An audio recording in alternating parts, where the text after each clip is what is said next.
As Kennedy leaves, he nods to well-wishers and says nothing, but there are shouts of, "There he is!" Photographers held cameras up over their heads to take pictures. Kennedy was visibly distressed by the implacable curiosity of the crowd. His wife attempted to smile at those pushing and jostling for a closer look. Kennedy said, "Let's get to the car." State police had to clear a lane on the winding mountain road leading to the parish cemetery in Larksville, made impassable by cars parked on both sides to catch a glimpse of the Kennedy party as it went by. Spectators gathered out on their lawns and front porches, some of them with cameras. Some even would burst into a spattering of applause. The Kopechnes sat on folding chairs beneath a canopy at the graveside. Kennedy stood in the rear.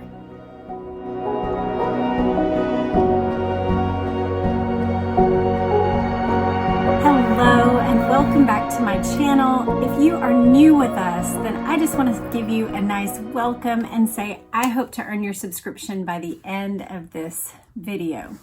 We are working our way through Leo Damore's book, Chappaquiddick. And one of the things that he's doing is he combs through the story and then he's told it from one perspective. He'll go back and let us see some of the other evidence or the investigations that are happening simultaneously. And so we have made our way through the introduction of just the accident itself and all of the evidence. We have made it to where Ted Kennedy is now at Hyannisport. We are getting into the next few days, kind of the less critical part of the investigation and more of how the machine is working. I think we can start to move at a rather faster pace than we have been doing. And so I just want to see how many can we actually get through in a day when we work really hard at it. So let's try. Chapter 18. Smith dials Ted Kennedy's house. It's Jimmy Smith of Falmouth, a personal friend. I'm also assistant DA. I have something important to tell the senator. Remember, he has a message that he is supposed to deliver from Denise. He basically had been told by Denise, "I feel so sorry for him. Never mind the press. Let's save him. I want to stay out of it." And he asked Smith to deliver that message personally. So that's where we are right now. Smith was told Ted Kennedy was not available. "I impress upon you the importance of this call," Smith says. "It's urgent that I talk to Senator Kennedy." "He's not available," a male voice insisted, identifying himself as a member of the staff. Smith's temper flared. "Do you have a name?" The telephone clicks off. Smith feels like this is a real bang down. He says, "To hell with them." And he says, "But in my heart, I wanted to help Ted Kennedy. And Denise thought enough of me that I should deliver this message," so he tries again. He calls Kenny O'Donnell, telling him of his conversation with Denise. Denise was understanding and concerned. His reaction was sympathetic, not hostile. He was not out to hurt Ted Kennedy. He wanted the senator to know that no dirty politics was going to be involved because of the doubts that there might be about him or on account of his reputation for being a capricious, wild man. Smith tells him, "Denise just wants Teddy Kennedy to know he has nothing to fear from him. That's all." "Tell him," O'Donnell says cryptically. "I just got off the phone. They won't let me talk to him," Smith says. "I can't get through to the guy." "Stay here," O'Donnell says. "I'll get back to you." But Smith doesn't ever hear back from O'Donnell. Denise wanted his message delivered personally, didn't he? Ben Smith, another person who's been active in the Kennedy campaigns, suggests, "Why don't you just go over there?" "How can I drive to Hyannisport?" Smith says. "The eyes of the world are trained on that place, and I'm the assistant DA. How would that look?" Only comment I'm going to make about that is they know this is untoward. They know that it stinks of being unethical. It feels like gameplay, and they know it, and you can tell they know it because of situations like this. It's not just a, "Hey, let him know that we're not going to be hard, that we're just going to take this according to the books." It's not that. It's something a little more, at least. And so that's why he's feeling this, "I'm not going there because then everybody would know I had colluded," right? So Jimmy Smith realizes he's not getting through. Basically the people who are offering advice are sort of providing a barrier. And it says, it's like the guys that protect the potentate. Nobody else was going to get a chance to help. You couldn't get through. Suddenly he gets a call from Burke Marshall. Marshall asks Smith to recommend a lawyer in Edgartown to represent Ted. And he runs down the list of attorneys on Martha's Vineyard and eventually recommends Dick McCarran. But asks, why even go to trial? The senator was only going to be charged with leaving the scene of the accident after causing personal injury. That's no big deal. The insurance should cover any civil liability. Smith tries to call Ted Kennedy personally, but hadn't been able to get through with that message. Marshall cuts him off and says, we'll be in touch as soon as we reach a lawyer. They were not going to deal directly with the DA's office. Now, this harkens back to that first bit of information we were given about Burke Marshall, that he was a by-the-books, really a man of integrity that would not deal underhandedly. And this speaks to that the DA is actually trying to get a message of congeniality across the barrier, and yet Burke Marshall is saying, nope, don't say that. We're going to talk to our lawyer first. Smith was stung. This message was coming through loud and clear. They didn't trust Denise. Not Teddy Kennedy, but the people around him did not trust Denise. So the advisors at the compound are adding a layer of mistrust between themselves in the situation. And Smith feels that this is a big miscalculation. He says, inviting all those people to advise on a motor vehicle accident case made it look like Teddy Kennedy was in more serious trouble than he actually was.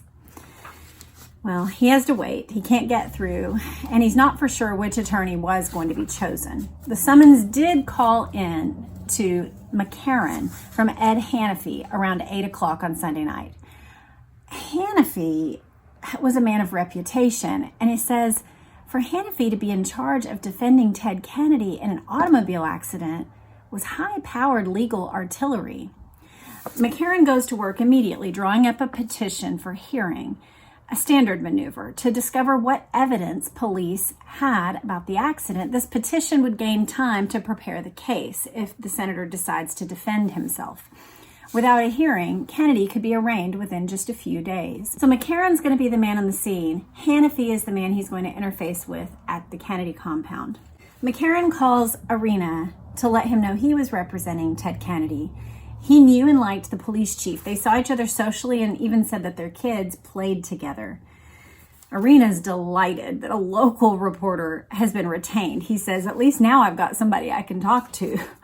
I'm under terrific pressure from these press guys to do something about the party. That's all everybody's on my back about, he says. I ought to be able to get statements from some of these people, right? I ought to be able to talk to somebody who was there. Of course, that's a reasonable expectation, and it's one that he could have seen all the way through if he had thought more quickly on his feet the first day. McCarran wasn't sure what he could do, but he would try to see if he could line up somebody for Arena to talk to. Arena made the same request of George Killen. I asked him if he could do me a favor and send somebody over to the compound to get some statements from some of these people. Well, Arena settles back to watch the momentous television event that, of course, is obscuring all of this activity. Like we talked about last time, if the Ted Kennedy story is like at a 9 or a 9.5, well, the moon is a 10, right? So even though this is a massive story, like an earth-shattering story for this region, for Ted Kennedy, even for the entire nation in the long run, the moon is bigger. He settles back to watch Neil Armstrong and Edwin Aldrin Jr. open the hatch of their depressurized landing vehicle, climb down 9 rungs of a ladder to set foot on the moon and pronounce one small step for man, one giant leap for mankind. Watching the epochal event with Arena was writer Brock Brower. The Life article on Ted Kennedy, which he had recently finished writing, had been bumped by the Apollo mission. So this is exactly what we talked about, right? We went through this Life magazine together. It's the one that was by writer Brock Brower. If you remember, he had actually been following Ted Kennedy for several months and was going to put together a feature article for Life magazine about Ted and his grief and whether or not Ted would be the eventual presidential candidate that they all thought might be happening. Well, when Chappaquiddick happened, his entire focus of the article changes, and it says the fateful turn for Ted Kennedy, grave questions about his midnight car accident. We went through that together. I'll link it in the comments. That was a fantastic article by Brock Brower. And so Brock Brower is the one who's sitting there with Irina, and they are watching the moon landing together. Worlds are colliding for me. Well, Irina's attention was not fixed on the moonwalk. He is preoccupied.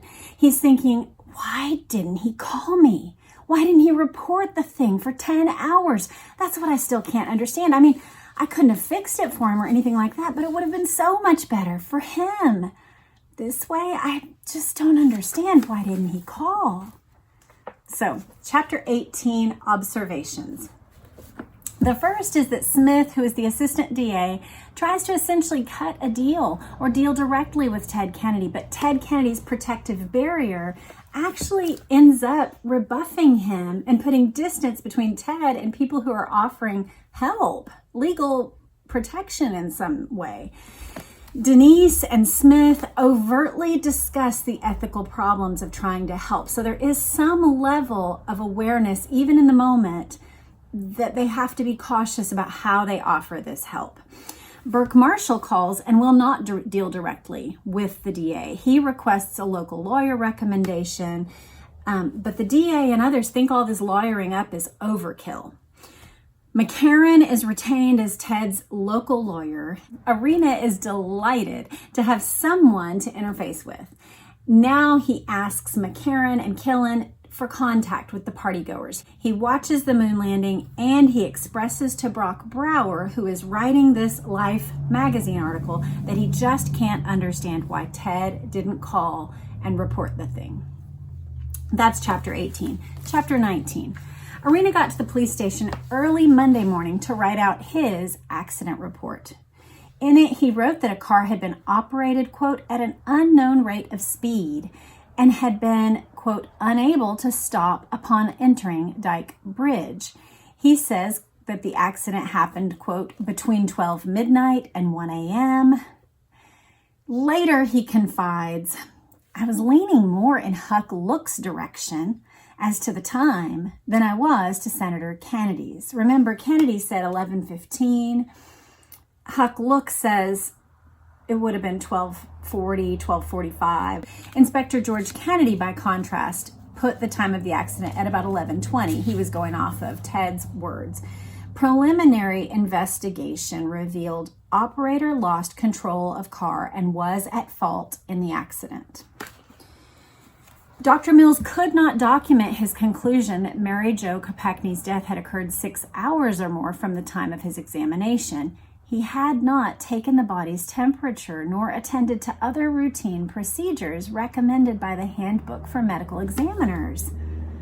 Y'all, I thought we were told that this guy had at least done these drowning cases with regularity, but this seems really absurd that he wouldn't have gone through the proper procedures of noting the body temperature. He also had failed to remove ocular fluid to test potassium content. That can also apparently provide a reasonable estimate as to the time of death.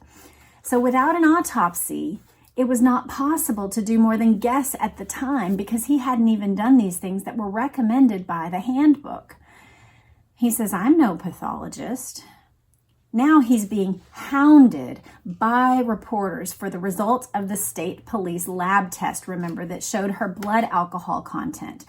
And Mills complains to the DA, Denise, on Monday morning that as a physician, he was used to keeping his patients' affairs a secret. Mills finds it repugnant to release this information. And I just want to point out, he's coming at this more from the position of a physician, not a state medical examiner or a pathologist. He's not coming at this from somebody who deals with death and legal issues more regularly. He's seeing this from the perspective of, I don't like giving out my patients' private information. What Mills had found was a very moderate, very slight level of alcohol in Mary Jo Kopechne's blood. Quote, the kind of thing anyone would have with a couple of drinks before dinner and maybe a highball afterwards. Mills refused to reveal the test figure. So this kind of contradicts a little bit with whatever Mrs. Denise's comment was about her being drunk. This is way less clear of a statement. Pressed by reporters about the lack of an autopsy, Mills said he hadn't done one because it was an open and shut thing, a clear case of death by drowning. There was no bruises, no marks, no kinds of injuries, no nothing. He says in 15 years as a medical examiner, 6 had been cases of accidental drowning, and none of them had an autopsy been performed. So he felt that was an absolutely reasonable judgment on his part. I will note, too, that someone else on the scene at the time also thought it was a reasonable judgment, but leaned toward doing it just to kind of clear things up and make sure that everything was on the up and up. So no one was saying it has to be done. There's tons of suspicious circumstances here. No one was saying that at the time to influence Dr. Mills's decision. Arena leaves for the regular session of Edgartown District Court at 10 a.m. You can see a photo of this. A crowd of photographers, reporters, and interested spectators begin following him to the police station. He emerges from the courthouse to confront 24 reporters later for an impromptu press conference on the courthouse steps. He says, "Some people feel I've gone too far. Others feel I haven't gone far enough. The emotions surrounding this case have resulted in a personal situation where I'm damned if I do and damned if I don't." Arena had received many telephone calls and telegrams urging him not to yield to political pressure to drop the charges in the case. He said, quote, "There has not been one single iota of pressure from the Kennedy family or anyone else. With any man of stature, like in a case like this, the pressure is on the police department. But to me, this is a case of leaving the scene of the accident, period. I'm treating it like any other police case." He's focusing his prosecution on the time lag in reporting the accident. He admits that this is tampering with his own case, but still says the senator's whereabouts will be his defense. He's going to have to prove where he was between 1 a.m. and 10 a.m. I've requested the assistance of Lieutenant George Killen of the DA's office to talk to Joey Gargan, who rented the house at which the party was held, in order to ascertain if the senator was there. I mean, y'all, he doesn't even know if the senator was there yet. This is crazy. Arena emphasizes that he had no evidence the senator had been intoxicated at the time of the accident. Many questions remained unanswered. Who had driven Kennedy from the party the second time? How had the senator returned to Edgartown after the ferry had already made its last run? Did his friends know about the accident and Mary Jo Kopechne's death before they were reported to the police?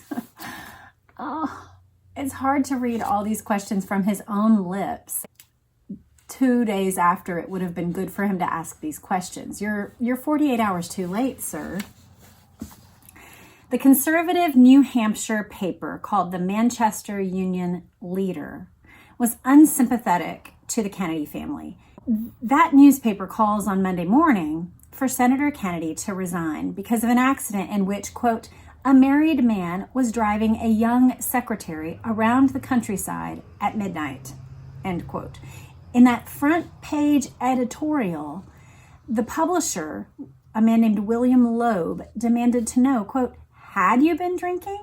And was that the reason why you drove off the road into the pond?" How much of a daze could Kennedy have been in to be able to find his way back to the cottage, but not think about calling the police to see if the girl's life could still be saved? He says, quote, "Senator, do you really think you are fit to sit in the U.S. Senate? Don't you think you ought to resign immediately?" These are great questions, especially the idea that he was shrewd enough to pass by all the houses and make his way back to a particular cottage that wasn't his own. So how much of a daze was he really in? How much was there shock involved? Arena announced that the DA's office has entered the Kennedy case, and unprepared for the assault of what this would mean by reporters, Denise is still assured and poised as he meets the press. Arena's request was the first time Edgartown police had asked his help in an investigation. He said, quote, "Tremendous pressure has built up, not from the Kennedy family, but from public opinion." Killen hit the ceiling when Denise reported Arena's courthouse remarks. Arena had asked him as a personal favor to talk with Gargan and maybe some other people on Cape Cod who might have attended the party at Chappaquiddick. Killen had not committed the district attorney's office to an investigation. So Arena is saying, yes, I've asked the DA's help. What he means by that is, I asked Killen to help me get in touch with some of the party-goers.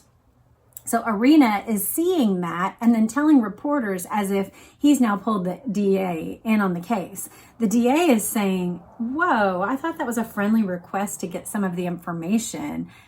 We hadn't until now been asked to be a part of the investigation.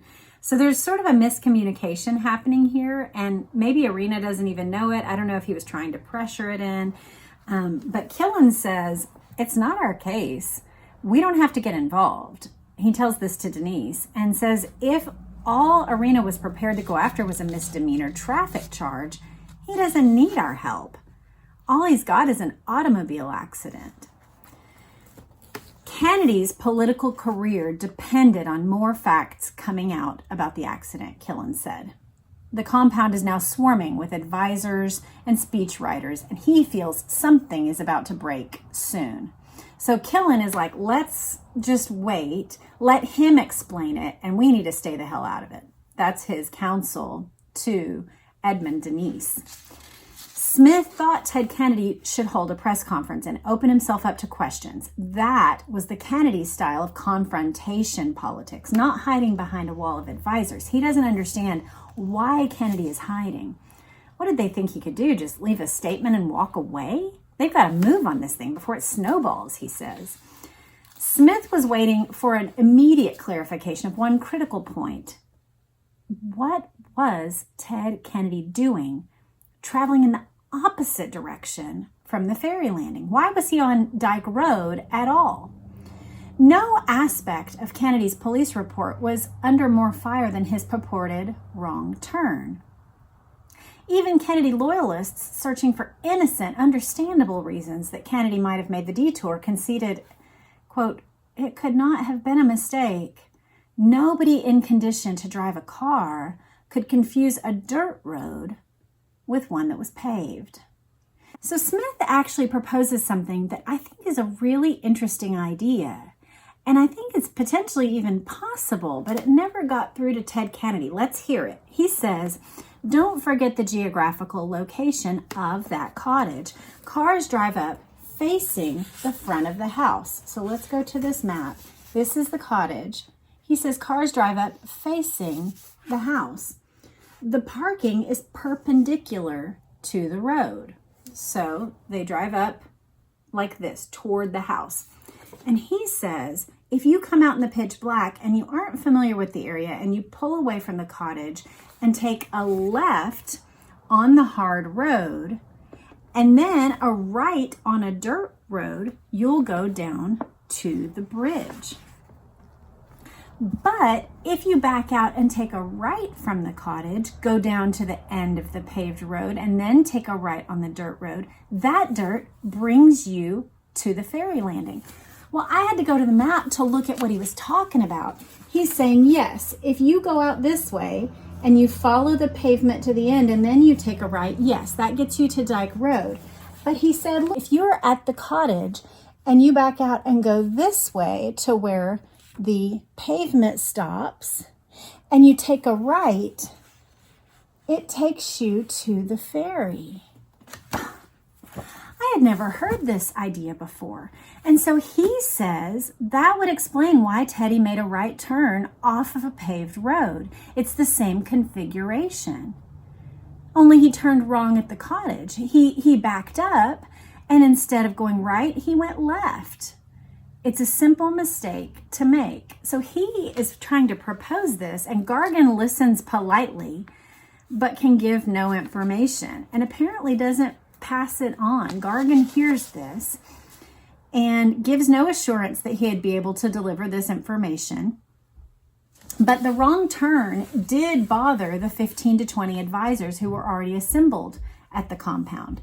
Others were equally uncomfortable with other portions of the senator's story. His reluctance to disclose more details about the accident or release information to an increasingly restless press.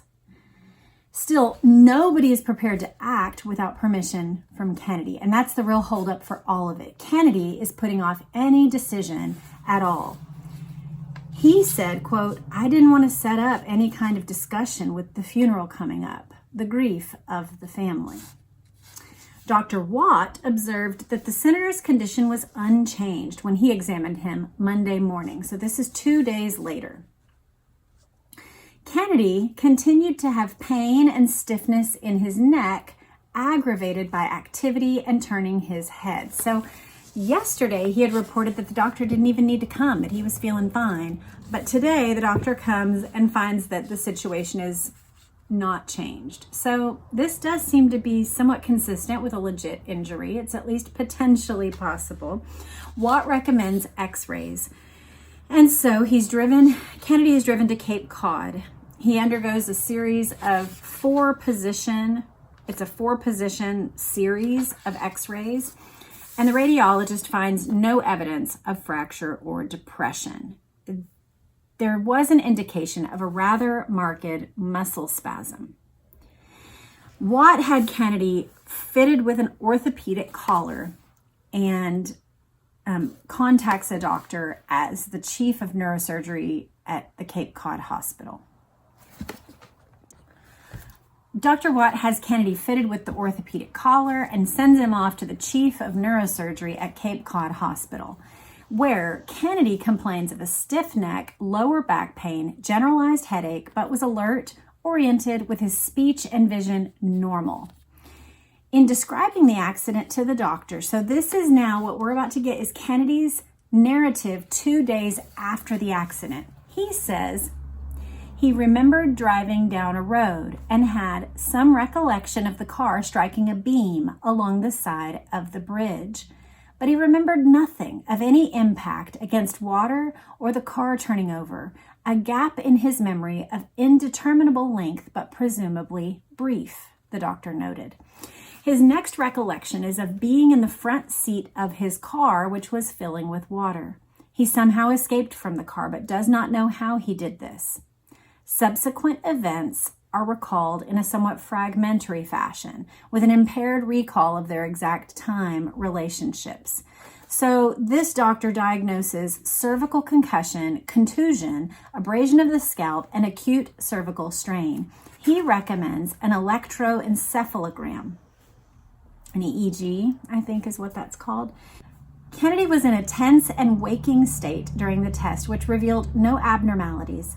That finding appeared to call into question the symptoms of memory loss, impairment of judgment, and confused behavior that Dr. Watt had reported. Any neurological symptoms or alterations of awareness, levels of consciousness or memory would show up on an EEG, says the medical authorities. They say it's safe to be dubious about the contention that there was some protracted period when Kennedy was alternatively lucid and then terribly confused, because this behavior would almost certainly show up if the EEG was properly administered and interpreted. So basically, the test that was done shows no abnormalities, and if it had abnormalities, that may have confirmed that he had some potential to be lucid and then confused and so on. But because the EEG is completely normal, there's not evidence to back up that level of confusion or shock. Dr. Watt recommends that the senator not attend Mary Jo Kopechne's funeral scheduled for the next day. Gargan recalls a lot of different discussions and arrangements about the funeral. There was no question Gargan was going. He left Hyannisport on Monday afternoon for Boston and a pre-flight meeting with his lawyer. Remember, last episode we learned that he went ahead and secured a lawyer. His lawyer is Joe Donahue. Gargan related the events of the accident at Chappaquiddick to Donahue. He says, "I told him the whole story, absolutely everything." including Ted's resistance to report the accident and his failure to do so in the expectation Gargan would come around to the scheme he had proposed to avoid involvement. So he tells him everything, even the things that make Kennedy look like a real jerk. Donahue was not impressed that this case was very serious. He kind of brushes it off, and Gargan says his reaction was that I had very little liability to be concerned about.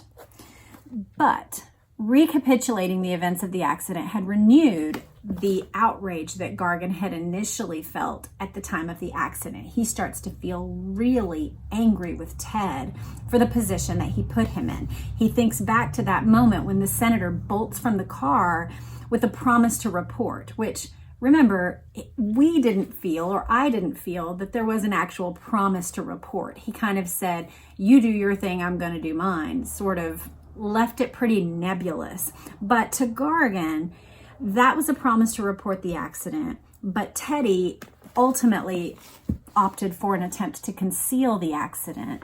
He says the childlike dread of facing the consequences of Mary Jo Kopechne's death made him feel that there was an astonishing weakness of character on the part of Ted, and he was now grappling with that. He's angry. He's reassessing his cousin that he's had this relationship with since childhood and really re-sorting out what he thinks about it.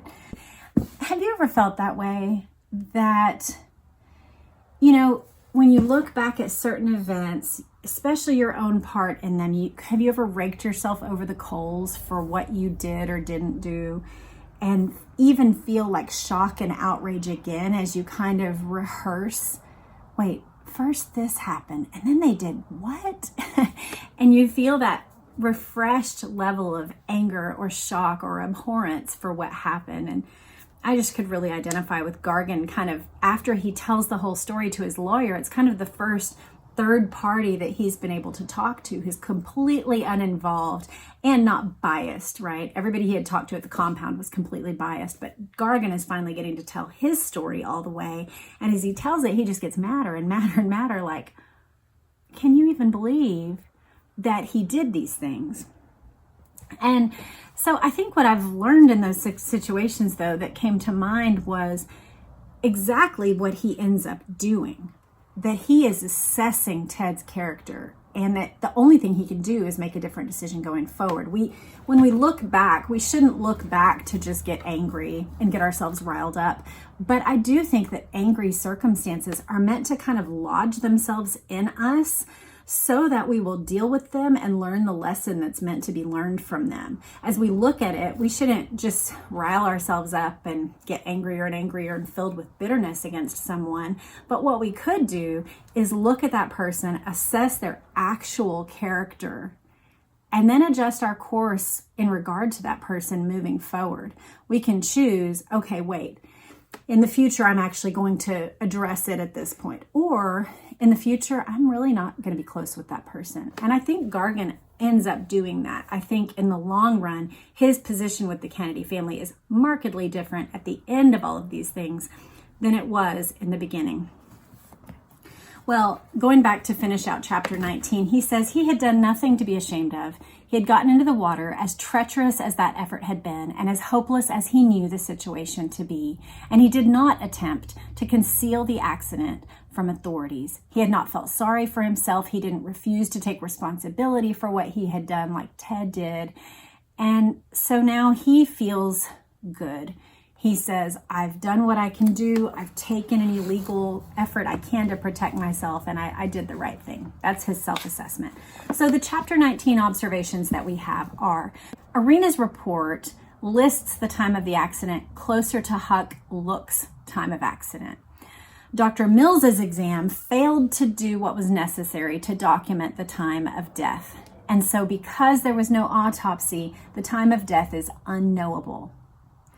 Arena's press conference says that there has been absolutely not one iota of Kennedy pressure. And he says this case is simply leaving the scene of an accident. That's what he's focused on in his charges. Arena mentions the DA, and some unanswered questions that he has. He's kind of just talking off the cuff in this reporters meeting. There's this misunderstanding because they're thinking, we were not called in, but he has said, I've called the DA. And so the reporters are thinking now this is a bigger legal issue than actually it still is, because the DA is still saying, let's sit this out. Smith has this possible rational explanation for a mistaken wrong turn, but he can't get through. Gargan is not impressed with that suggestion, and we aren't given any indication that it made it through, even though actually looking at the map, it seemed potentially what could have happened, that perhaps he was drunk enough that he just turned one way and not the other, and that's where the whole mistake came in, that he thought he was at a different turn altogether. Dr. Watt and the neurosurgeon find similar findings, that basically there are some contusions and the cervical pressure is wrong and that kind of thing. So they find some problems, but nothing majorly broken. We do get to hear Ted Kennedy's telling of the situation to the neurosurgeon, and the EEG shows nothing. The final thing that happened in chapter 19 is that Gargan meets with his lawyer. He gets angry all over again, and he's headed to the funeral. That's chapter 19. Chapter 20.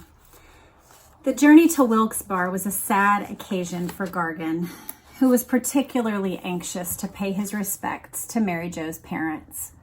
He introduced himself and described what happened, and I indicated that in some way I had done everything possible to save Mary Jo, saying that I was sorry I couldn't do more. But in the sadness of the moment, I don't think they understood much of what I had said, that I had actually been at Chappaquiddick, or that I was the person at whose house Mary Jo had visited the year before.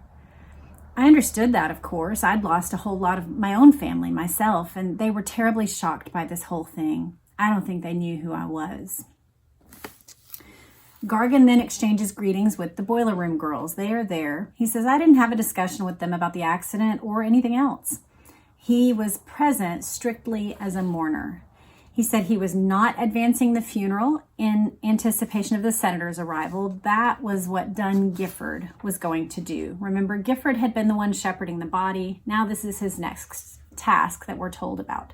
Gifford was returning to Wilkes-Barre on Monday afternoon, and reporters spot him and several boiler room girls having a drink at the bar of the Holiday Inn.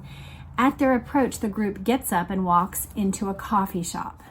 Gifford passes word to reporters that a doctor recommended against the senator coming to the funeral. So then they ask, well, does that mean he's not planning to attend? And Gifford backs off. He says, the senator is desperately anxious to pay his respects. Joseph Kopechne actually praised the actions of Dunn Gifford. He says he was a kind and generous man. He helped us a lot. He let us answer our phone. He never made any suggestions, one way or another, as to how we should handle ourselves. But Gifford could only render moral support. He had nothing to tell the Kopechnes about the accident, which had killed their daughter. Messages of condolence were pouring into the Keelty Funeral Home from all over the country. And Kopechne reveals the first one we got was a newspaper clipping of Senator Kennedy. The senator had drawn a noose around his neck and written, "This is what should happen to him." These letters, they're all directed at Kennedy, but they're hurting us, he said. Senator Kennedy had telephoned again on Monday afternoon. I still couldn't understand him. I could see he was trying to tell us about the accident, but he was still so broken up he couldn't talk, Kopechne said. Kopechne did not anticipate that the senator would attend the funeral, but Senator Kennedy departed from Barnstable County Airport before 7 a.m. on Tuesday morning. He goes on a private DC-3 owned by an enterprise of Ethel Kennedy's family. He wore a dark blue suit. A black tie was loosely knotted about a dress shirt that opened to accommodate the cervical collar. On board was his wife, Joan, a couple of congressmen, a committee chair, an administrative aide. One of them goes up and announces that Senator Kennedy expected to issue a statement within a few days to explain what he had done in the more than 9 hours following the automobile accident in which Mary Jo Kopechne was killed. So that is an attempt to kind of assuage the concerns of reporters and hopefully pave the way for a more simple time for Ted as he attends the funeral.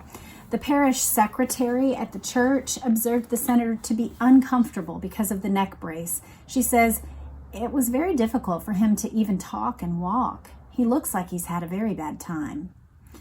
The senator's appearance had turned a somber, ceremonial occasion into a political one. An excited, curious crowd was spilling out into the street outside the red brick church. Joseph Kopechne's comment was, "They wanted to see the Kennedys. I understood that. Nothing that big has happened around here since 34 settlers were killed by Indians, and that was before the Revolutionary War." That's such a sad comment to me, kind of a resignation on his part. A small, dark-haired woman, Mrs. Kopechne, was wearing sunglasses and a black linen dress. The Kopechnes met Senator Kennedy in the rectory's shade-drawn front parlor, and the priest withdrew after making the introductions. The conversation was private, and the accident was not discussed. Joe Kopechne makes another statement. He says, "Kennedy was talking, and I still couldn't understand a word he said. He was so emotional." I think he really sacrificed a lot coming to the funeral the way he was feeling. That statement just really made me sad. It's such an empathetic, kind-hearted statement for someone who has been so heartless toward Joseph Kopechne's own daughter. Kennedy's appearance provokes an excited murmur of recognition from more than 500 spectators who are there. Mrs. Kopechne wept during the low requiem. Gargan stood at the back, apart from the fourth row pew that the Kennedy party occupied. The senator was a mask of anguish when he walked past the bronze casket to receive communion. The Kopechnes followed the casket out the front door of the church. As Kennedy leaves, he nods to well-wishers and says nothing, but there are shouts of, "There he is!" Photographers held cameras up over their heads to take pictures. Kennedy was visibly distressed by the implacable curiosity of the crowd. His wife attempted to smile at those pushing and jostling for a closer look. Kennedy said, "Let's get to the car." Kennedy was guided to a white sedan. State police had to clear a lane on the winding mountain road leading to the parish cemetery in Larksville, made impassable by cars parked on both sides to catch a glimpse of the Kennedy party as it went by. Spectators gathered out on their lawns and front porches, some of them with cameras. Some even would burst into a spattering of applause. The Kopechnes sat on folding chairs beneath a canopy at the graveside. Kennedy stood in the rear.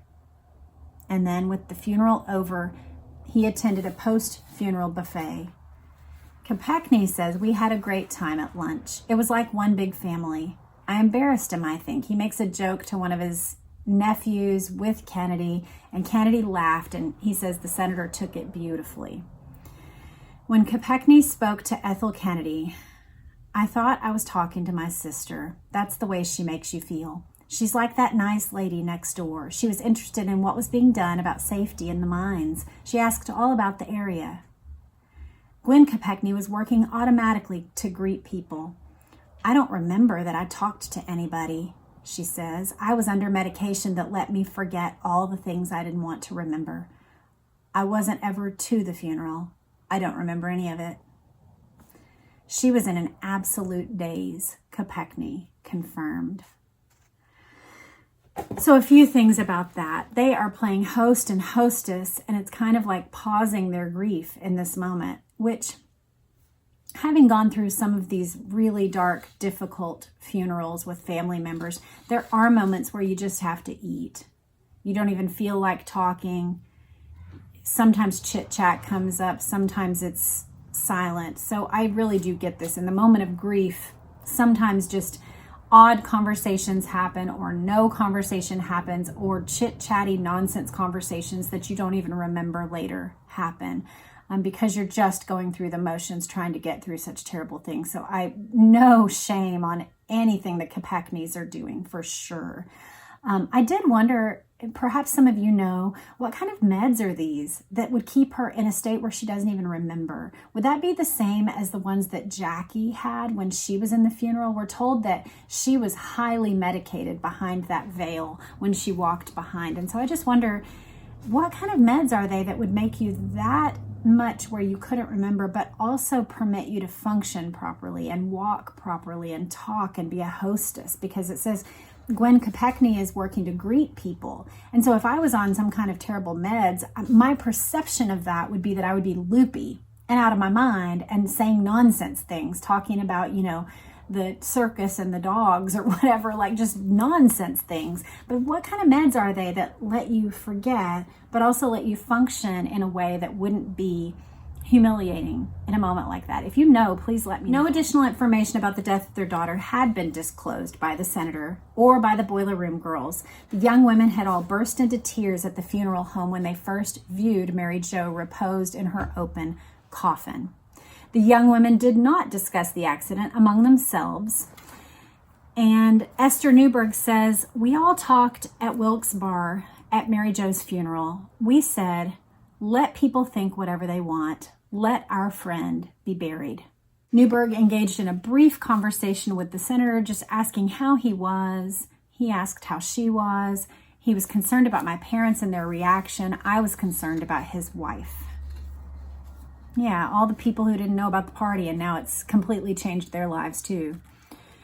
Though out in force, the press kept a respectful distance from the senator at this, his first public appearance since the accident. The funeral provided an opportunity for the Kennedys to leak information about the accident without giving a formal official statement. So people can kind of say, sources close to the senator said, or that kind of thing. Aides began to confide first indications of what had happened when Kennedy returned dripping wet from the accident to collapse in the back seat of a car parked in front of the cottage. He could remember thinking, "I'm drowning." He had no idea how he had escaped from the submerged car.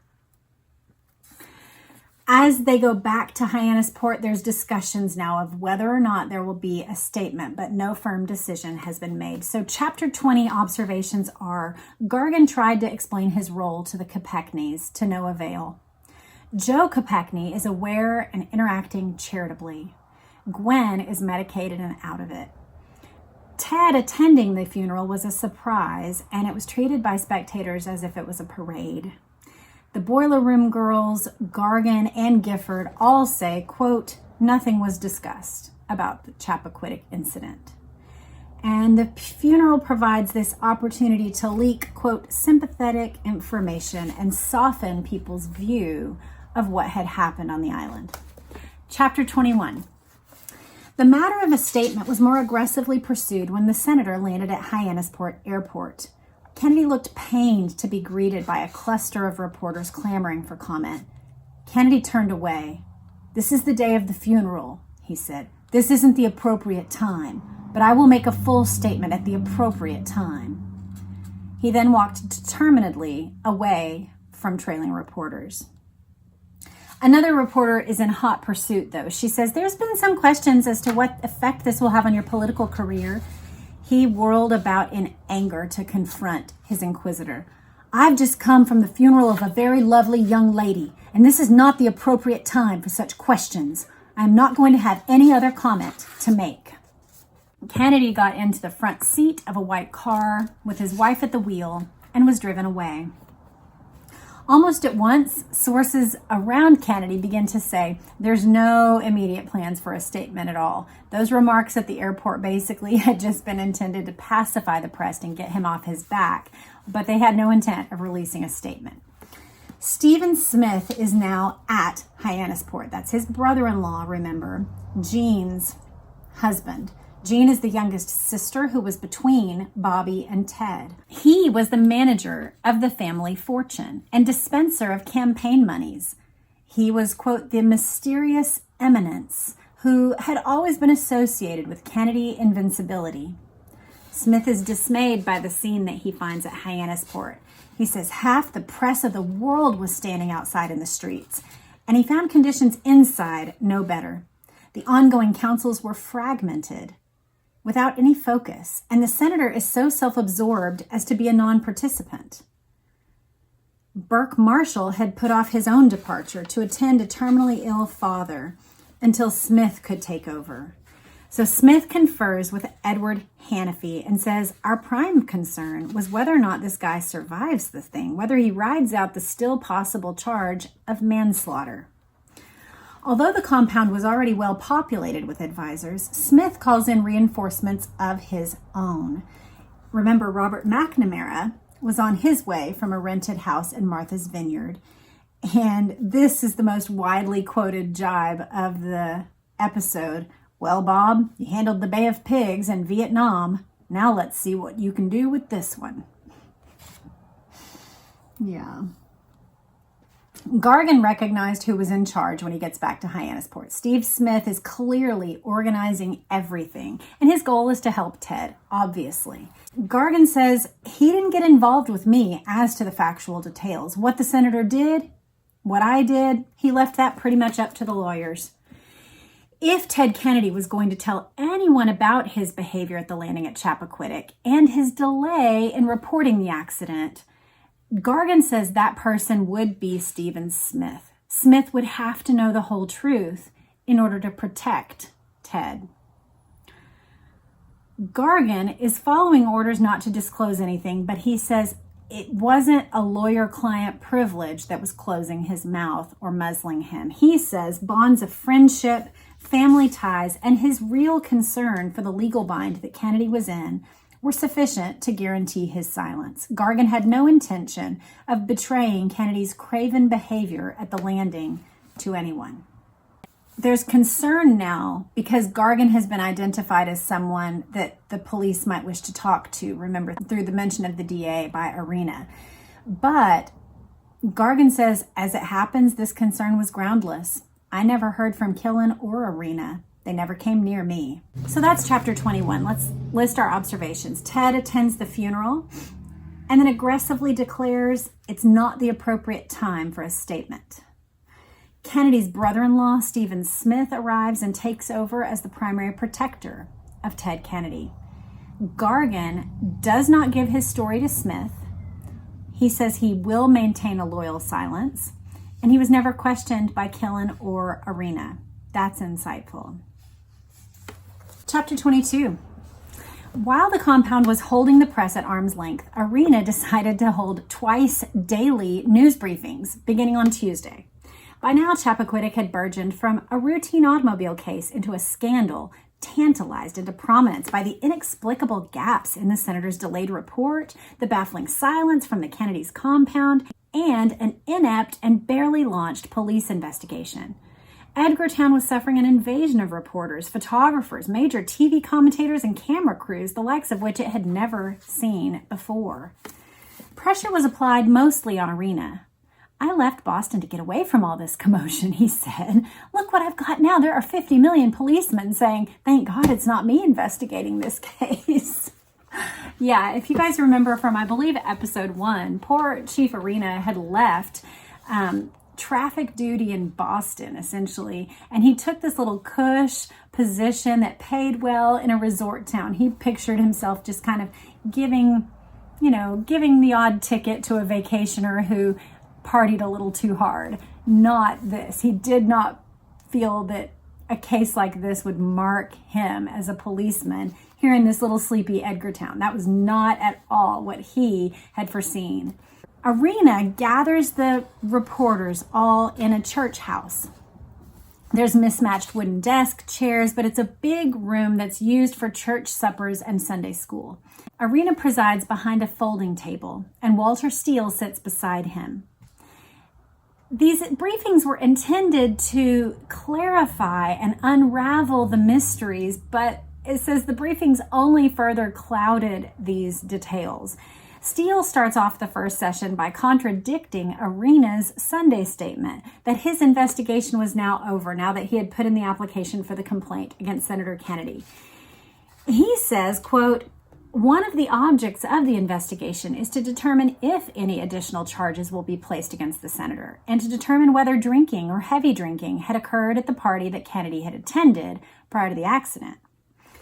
Pressed to amplify these provocative suggestions, Steele declines to say that the investigation was still being made. So it's not clear at all to reporters exactly what's happening. Is an investigation happening? Isn't it? Why are you contradicting and bringing up other things if there's not going to be another investigation, right? Steele's reference to other complaints caught Arena unaware. That hadn't been discussed before the briefing, he said later. Although Arena had not seen Senator Kennedy until 9 full hours after the accident, nevertheless, he told reporters he had no evidence to indicate that Senator Kennedy had been intoxicated at the time of the accident. Arena went on, he walked steadily, he was clear of breath. I had no reason to think he was drinking. Oh, right, because you can always tell 9 hours later, especially for someone like Ted Kennedy, who was known to be a heavy drinker. He probably could sober up really fast, and he probably could present pretty well. He had been faking it for decades at this point, I believe. To reporters at that first briefing, Arena insisted, there is no proof of Senator Kennedy's faulty operation of this vehicle. I've got to repeat again and say emphatically, there's no negligence involved in this accident. Oh, come on, Chief, a reporter called out.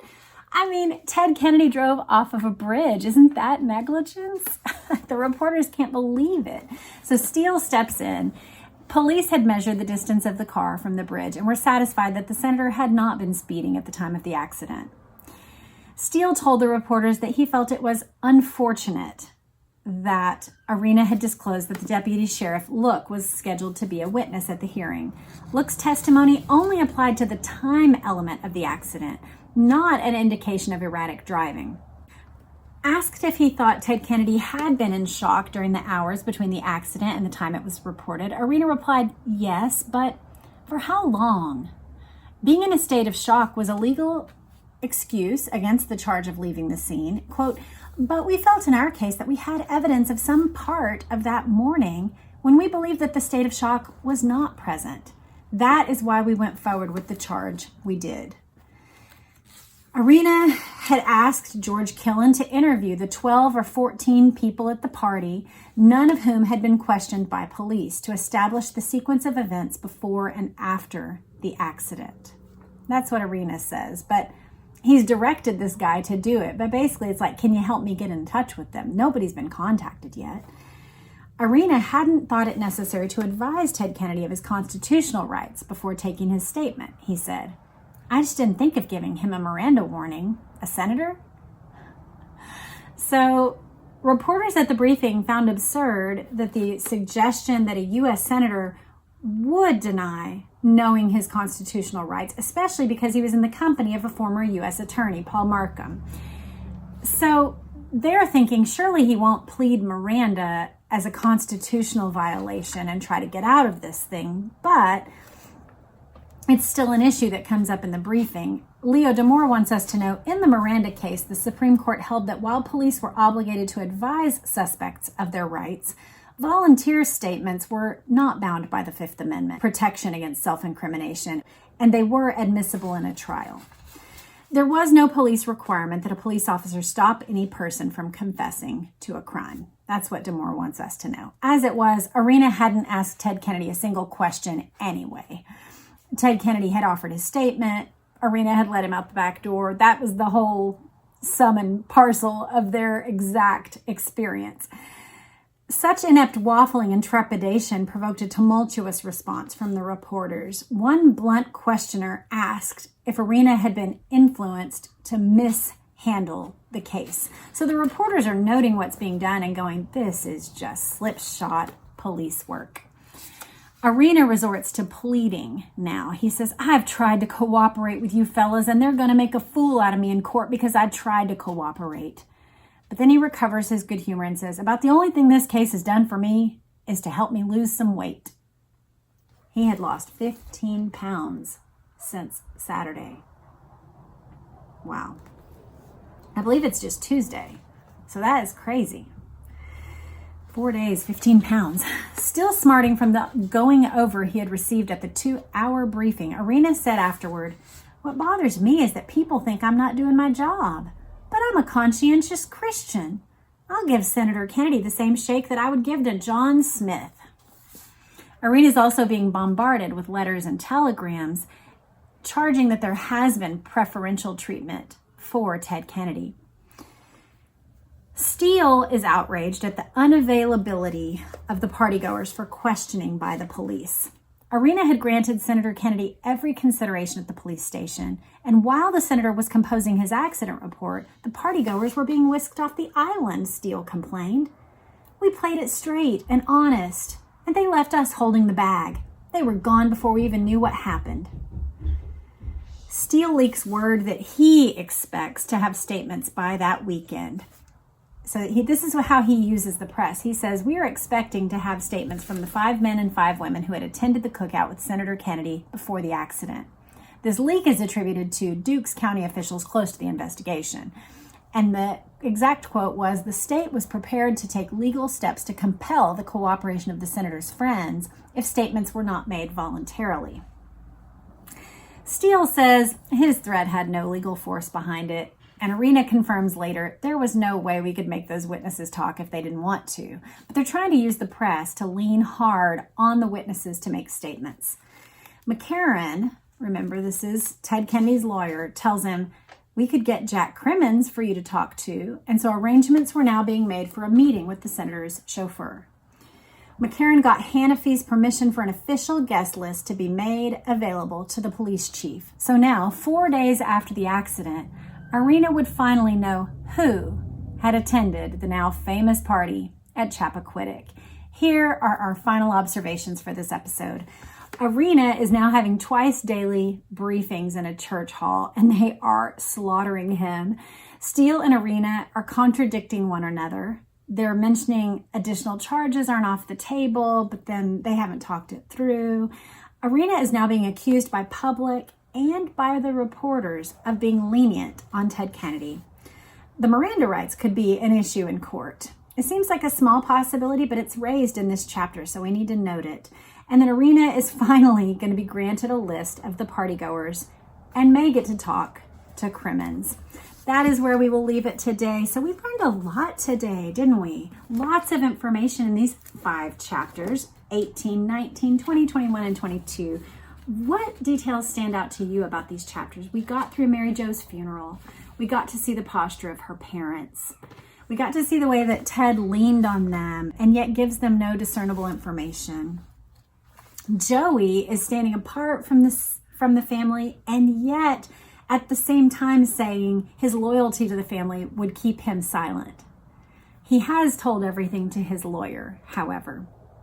What stood out to you? Let me know in the comments. If you made it this far, if you're enjoying this series, please like and subscribe to the channel. I'd love for you to join us. Right now we are reading Chappaquiddick on Wednesdays. We have a book called The Radium Girls going on Fridays. We have Melania, which is Melania Trump's autobiography, going on Sundays. And then on Mondays, I'm doing a lot of this style of vintage magazine work. So I hope you'll join me for that, going through magazines and documentaries on Monday afternoons. Join for any of those, join the channel, and let's talk about these things. Have a great day. Bye.